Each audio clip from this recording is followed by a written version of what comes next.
it's kept me entertained.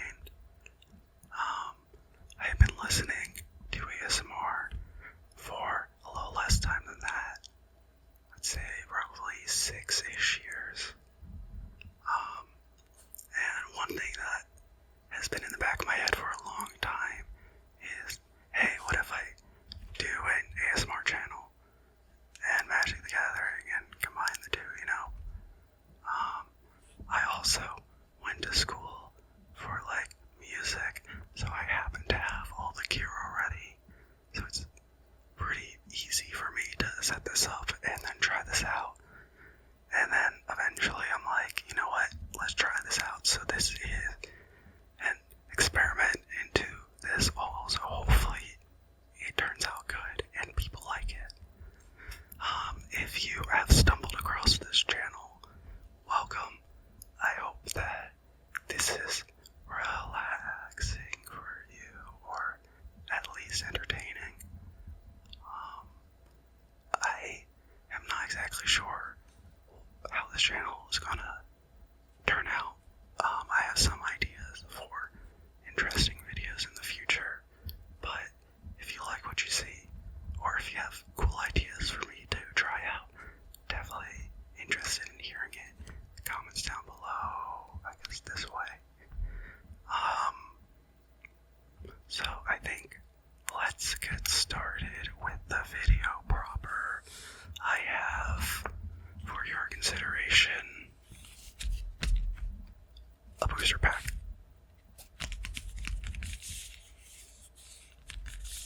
That's a little loud.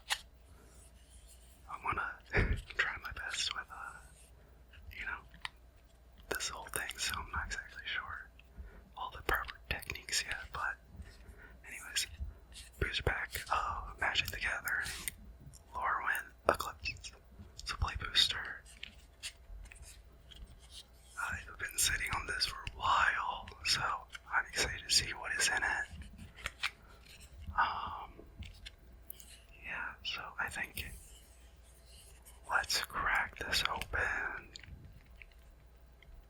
and try to do it in a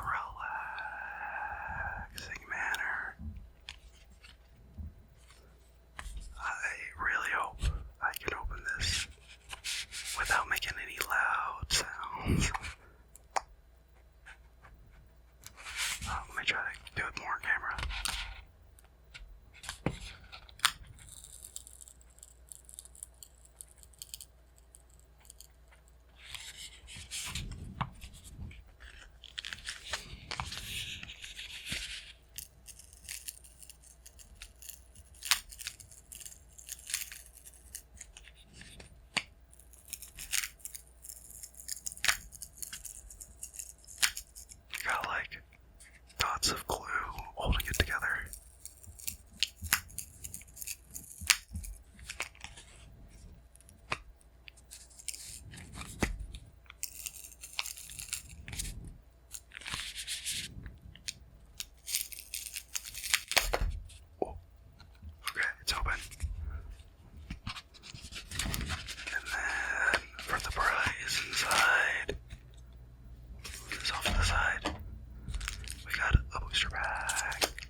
treasure, you can tap and sacrifice this token to add 1 mana of any color.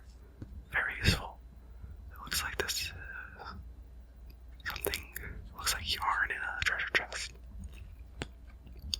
We got a elf token creature. It's a 2/2. It looks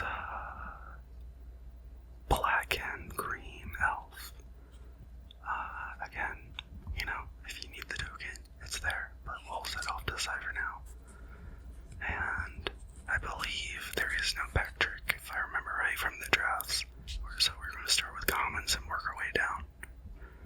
So, I think let's do it like this. We'll pull from the bottom, keep these off to the side here, and then let's get into this.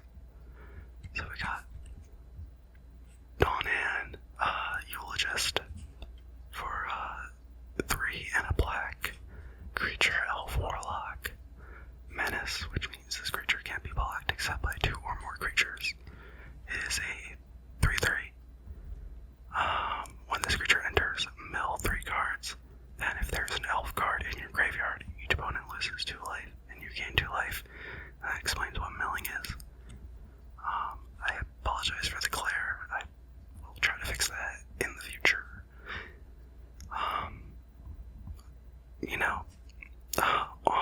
For a draft, 4 mana 3/3, but it's, has evasion and menace, and, if you're already doing elf tribal, seems nice with the ETB. I know elves in the set were all about graveyard synergy, so I will definitely be interested in taking this card, depending on, what my 4 slots look like. But let's move this over here with the token and then pull from the bottom again. And we got Stratosaur, 4/4 and a blue. It's a creature elemental. Flying. When this creature enters, target creature gains flying until end of turn, and has basic land cycling for 1 and a blue. So you can discard this card from your hand, search your library for a basic land card, reveal it, put in your hand, then shuffle. It is a 3/5.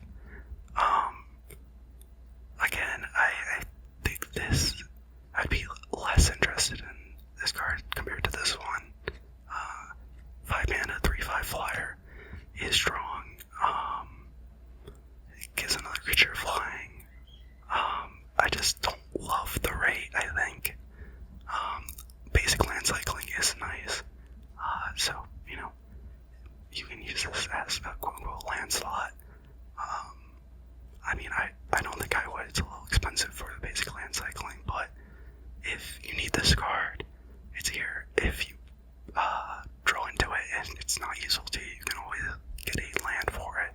It's a little bit of color fixing too. So, in a draft setting, who knows? I wouldn't be the most interested in this one though. And we got another card. Appeal to Urdu. And I really hope that I am pronouncing names correctly, because this is going on the internet where it will live forever. 3 and a white. Instant. It has Convoke, so your creatures can help cast a spell. Each creature you tap while casting the spell pays for 1 generic or 1 mana of that creature's color. So if you tap a blue creature, it can only tap for the generic cost. But if you tap a white creature, you can pay for the white mana and the cost. And then it has 1 or 2 dark creatures. Each get +2/+1 until end of turn. Straight up, I don't like this card.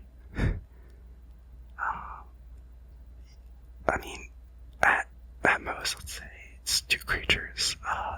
So that's an additional 4 toughness, 4 power. I mixed up them again. Additional 4 power and 2 toughness for 4. But if you want to convoke it, you're tapping the creatures that would be either, because you can set it as blockers, and then like do some combat tricks, but I don't love this card, so I think it's just going to sit here and then find its way into a bulk bin, and where it will live for a long time. Okay, we got the next one, still in the commons. Surely, Farrier for 1 and a green. It's a creature, Kithkin citizen. It has the ability, tap target creature you control gets +1/+1 and gains vigilance until end of turn. Activate only as a sorcery. It's a 2/2. Yeah, I mean, it's pretty cool, I would say. I like, giving something vigilance and raising its toughness is nice for blocking. Activate only as a sorcery seems pretty reasonable on a 2-drop creature, so you're not doing anything too tricky. Again, nothing super exciting about the card, but seems solid. Let's go to the next one. And I could always slow down with some other pack openings in the future if I'm going a little too quick. But, yeah, I kind of like it, the more exciting stuff at the bottom. We got Cinder Strike for 1 red. It's a sorcery spell. As an additional cost to cast a spell, you may Blight 1. Blight is a mechanic specific to this set. At least it has not been printed in any other sets to my knowledge as of recording this. And it says you may put a -1/-1 counter on a creature control. So Blight 1, put 1 -1/-1 counter. If it was Blight 2, you put 2 counters on. I think you can spread it out.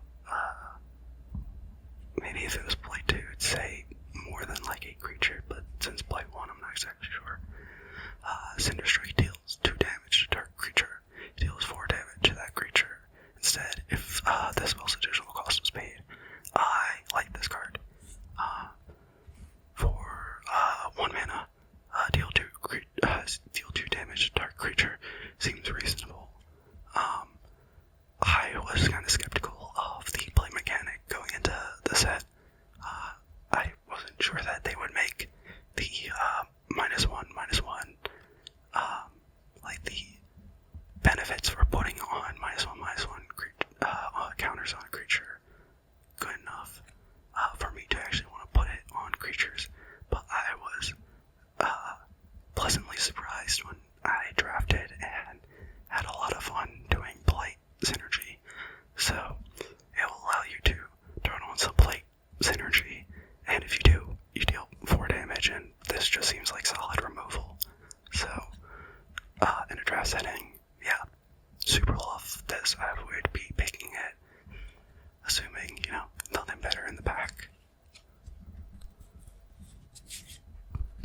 Moving on to the next one.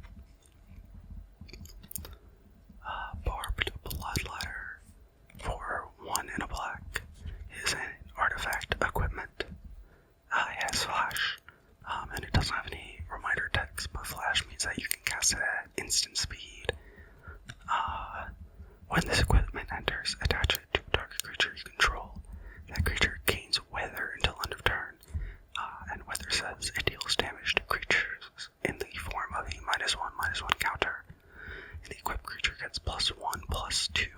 It has an equip cost of 2. Yeah, nifty.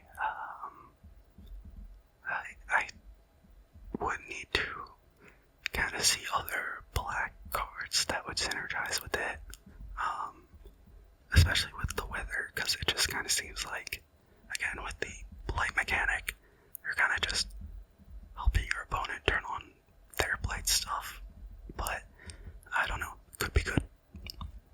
Let's put it off the side here. Oh, let's get that all neat. And go to the next card. So we got Rooftop Percher for a hefty 5 colorless mana. It's a creature, shape shifter.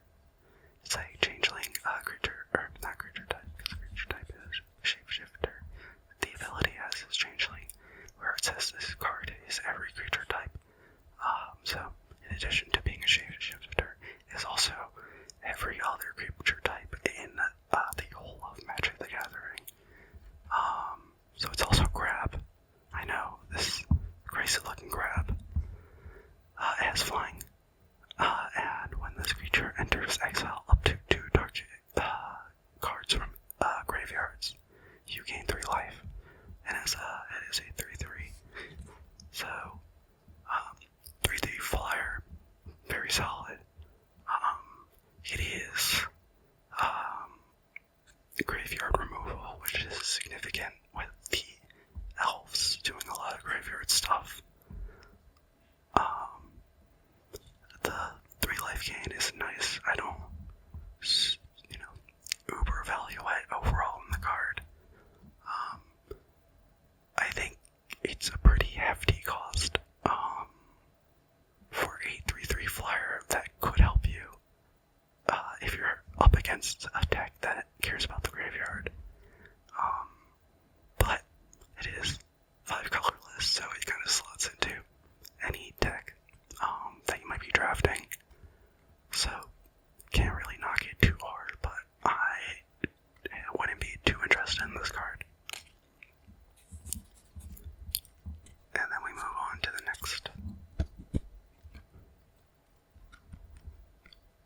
Gangly, Stompling for 2, and then hybrid, red and green, which means you can either pay red or the green cost when casting this card, so either 2 and a red or 2 and a green when casting. It's a creature shapeshifter. I think I'm gonna start saying the power and toughness, because that's usually how I write the card is, mana cost, creature, and then power toughness, and then I read the text.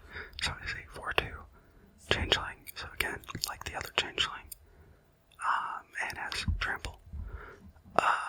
4/2, trample, 4/3. I am definitely more interested in this card compared to this one. I think, it will get in probably, maybe it'll get in one good time, 2 toughness is probably not attacking a second time, but maybe you get in when they don't have any blockers, which, hitting for 4 is pretty hefty. It is a changeling, so it fits in any other tribal deck. It is a little bit more restrictive because it's going into either a red or green deck. But this one just seems like, a nice threat to have on the board. And again, a good slot, just if you don't have anything else in the tribal type.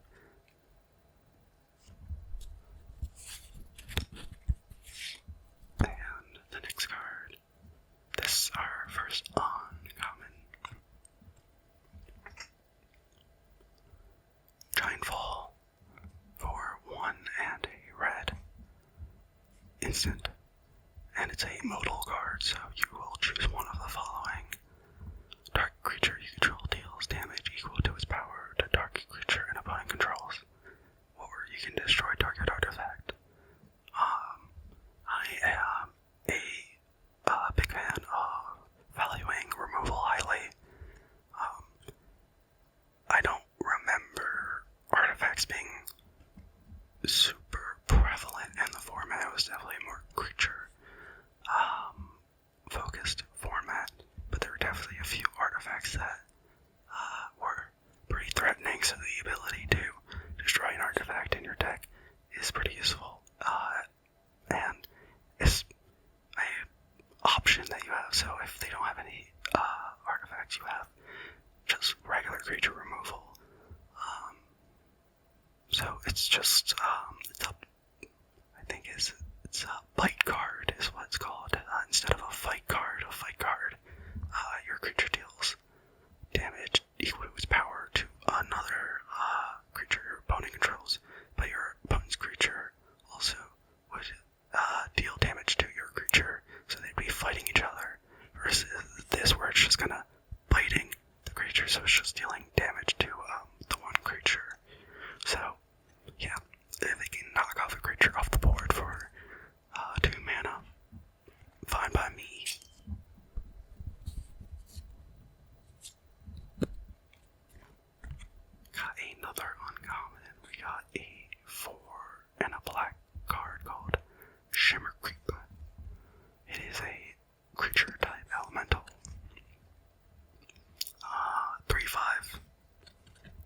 Menace, which we went over before, and Vivid.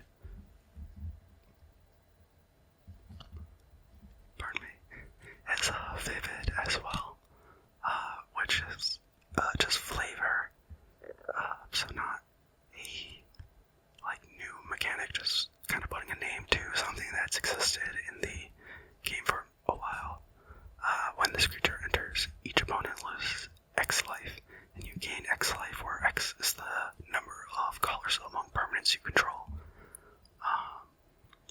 I personally really like Vivid as a name for this type of mechanic.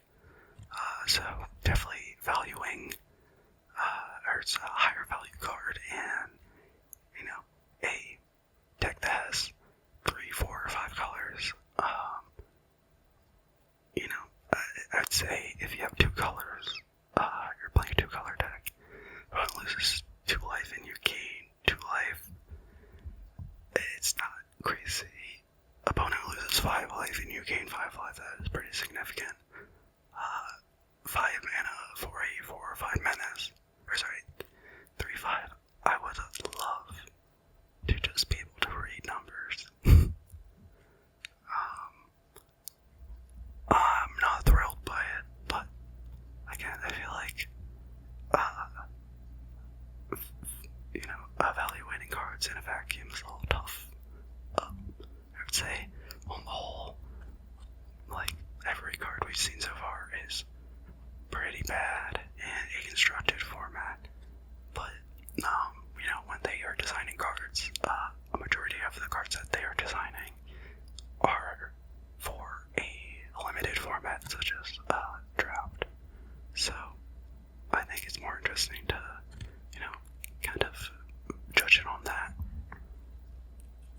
Usually, the commons and uncommons slots are, those are the stuff that are made for draft, and then your rares, and definitely mythic rares, are definitely more focused on constructed play.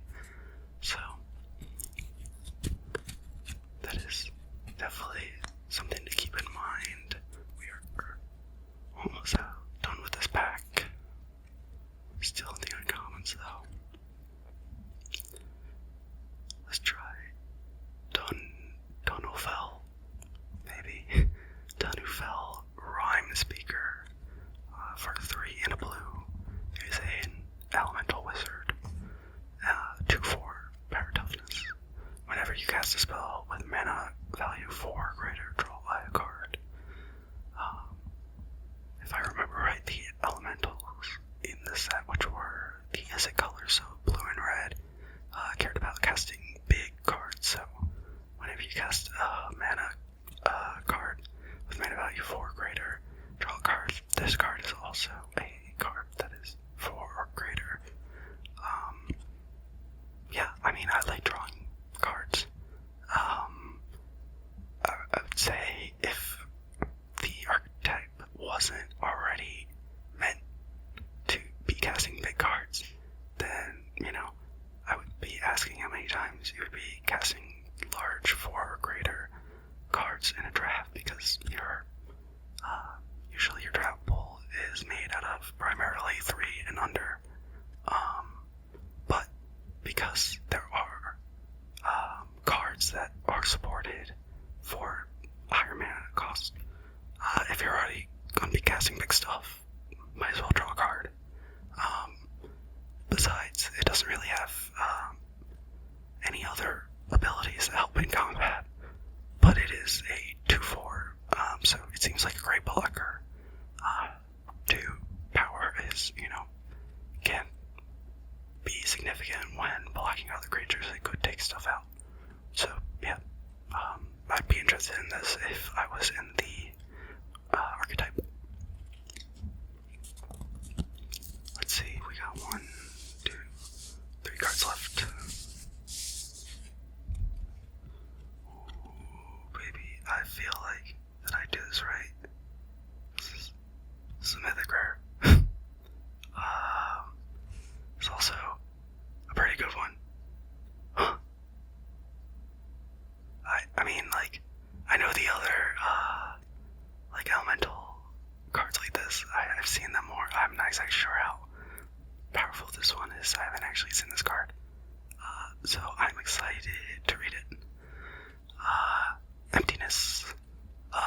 is 4, and then hybrid white black is a elemental incarnation 3/5. So there's a whole cycle of these, one for each of the enemy color pairs that were the archetypes of the set. So it's like Wistfulness is the blue and green one, and I can't exactly remember the name of the red and green one, but I know that one's in the current vintage game on MTGO. So I've not actually seen this one, and they all kind of have this evoke thing, and then the different color stuff, but we'll get into it right now. It's 3/5. When this creature enters, if white was spent to cast it, return target creature card with mana value 3 or less from your graveyard to the battlefield. So again, you can pay with either of these with white or black. So if you pay both of these being white, then this will apply. And the other one is, when this creature enters, if black was spent to cast it, put 3 -1/-1 counters on it. Put 3 -1/-1 counters on up to 1 target creature. But this is the most important part of the card. It's evoke for hybrid white black. So you have 2 options with this card. You can cast it for the normal cost, in which case it is a 3/5, and then these will apply if you spend, just white or black. Or you can evoke it, and I am gonna, paraphrase evoking, because I'm not exactly sure if I'm missing anything, but you get this alternate casting cost. So if you cast it, it will enter the battlefield, and then it will sacrifice itself immediately afterwards. So it will act as a kind of sorcery in that case, because it would spend, say, white on this. It would enter the battlefield. This will, and if we're saying if we spend white on this top thing will apply, where you return a target creature card with mana value 3 or less from your graveyard to the battlefield, and then it will enter the battlefield. Or again, you can spend 6 mana on it to have this come in as a 3/5 with this effect. What is significant is, once this is in the graveyard, there are a plethora of ways to cheat it onto the battlefield. So definitely has a lot of value. Very cool cards to look at during the spoilers of this set. This one in particular, I really like the ability to, cheat creatures back in from the graveyard. I'm a little confused why it's on white, because it seems like, green-black was the graveyard stuff in the set. But again, this is a mythic rare, so it is meant for constructed more. And this is the black part. It's either nerfs, I guess. I don't know if nerf is right, because it's like the opposite of buff a creature. You can make a creature less strong if it's greater than a 3/3, or it's just a straight up removal option. So hypothetically, for black, remove a 3/3 creature, or turn like a 4/4 into a 1/1, which is very significant. Or return a creature from your graveyard to the battlefield, which is also really significant for just 2 if we're treating this as a sorcery. Or if you have the mana and you draw this late game, it's both of those effects and a 3/5 body attached with it. It's phenomenal. I'm going to set this down. I'm going to quickly check on my computer how much this card costs, because I might need to sleeve this right after the recording's done.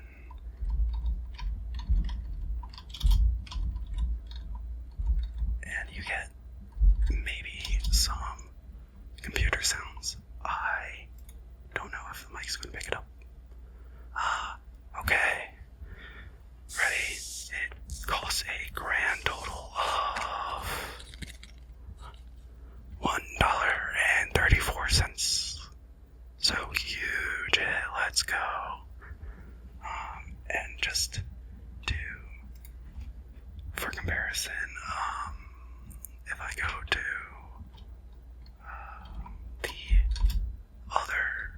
the cards in the set, I searched up set. That's a little silly of me. Give me one moment.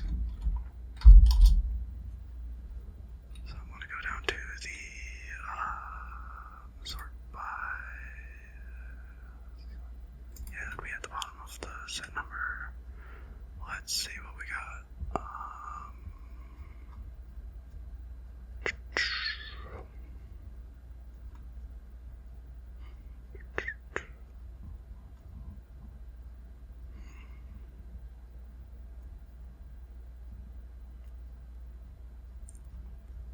There we go. Okay. I found the cards, but they're rarer copies. So here we go. Wistfulness is a $12 card. Vibrance is the green-red one. That's a $5 card.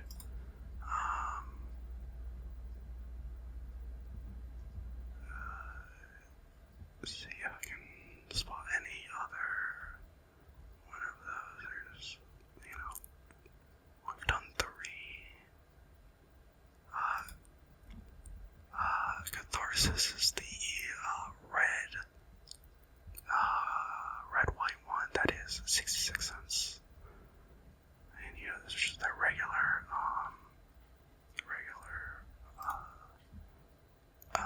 printing.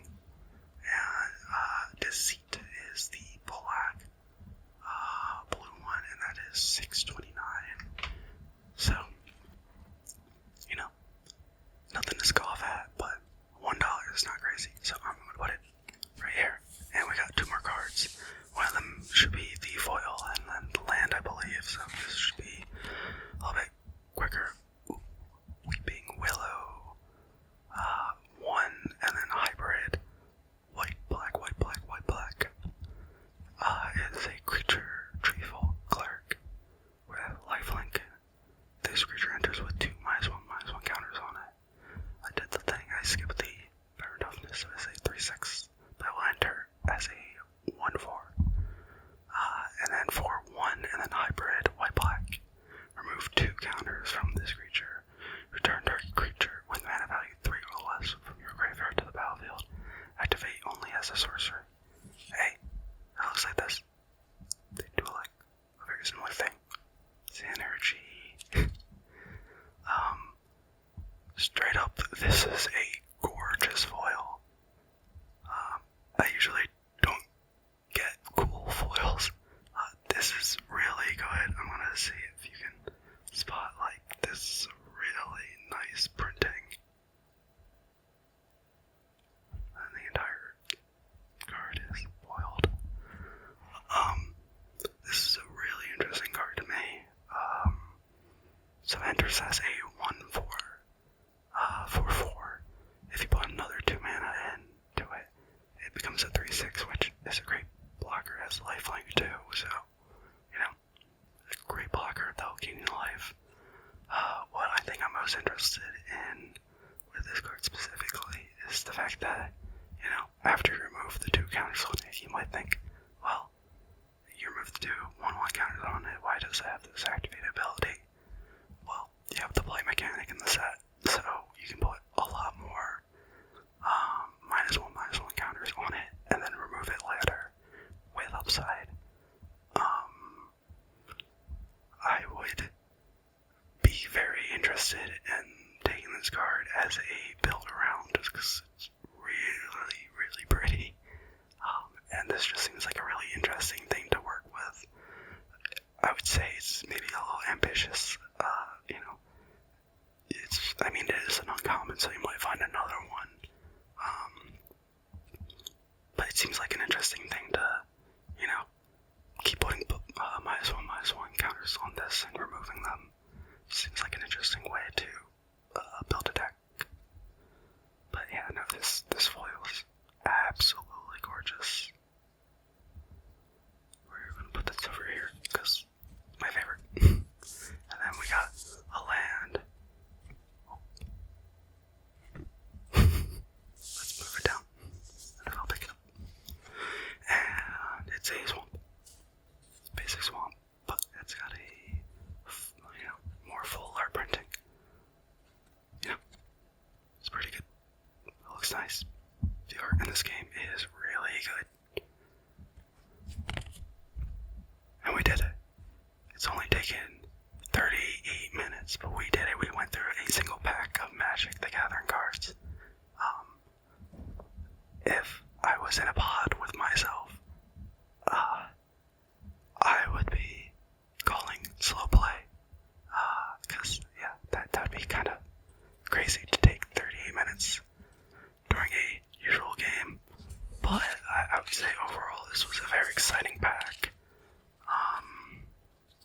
I think this, it's just so pretty, and it's a pretty interesting card. I think, obviously, the Mythic Rare is a little bit stronger. It does a very similar thing, but just way cheaper. So this would be my pick. If we were going to pick two, I would absolutely take these, because these are just so synergistic together. So I would be pretty happy to just kind of lock in white-black, but assuming this pack one, pick one, it's not always a great practice to just go straight into locking in colors. You should stay open to make sure you're picking the best cards you can. Let's see, what else? Really, I think this was an interesting card in terms of, what caught my eye. Again, thinking about this now as a whole pack, I'd be looking at the other white and black cards in this pack to see what would come back around on the wheel. Yeah, I'm still really not happy with this card, so I probably kind of read that one off. This definitely seems like a great card to, mill stuff in and then pick it up with the ability of the white and black cards. But we did it. Let's get in center frame, nice and aesthetically pleasing. Hey, thank you so much for watching this video. If I did my job right, you shouldn't even be awake during this part. But I'll say it anyways. Thank you for watching. I guess I should say subscribe if you're interested in seeing what other stuff I cook up. I think for making it all the way to the end, I can leak some of my plans. I definitely want to get in some games of Magic online, because I think that the sounds of that game are quite relaxing, and I personally like video game ASMR content, so definitely a lot of that. I have another pack I can open, which excites me way less than Lorwyn, but I have it, so definitely can look forward to this in the future. I also want to, on the topic of video games, there's a little game called Magic Chandelar that I think would be a very fun time to do an ASMR playthrough of. Besides that, I think just more kind of going through cards, decks that I have built, reading them off, hopefully making cool sounds with them.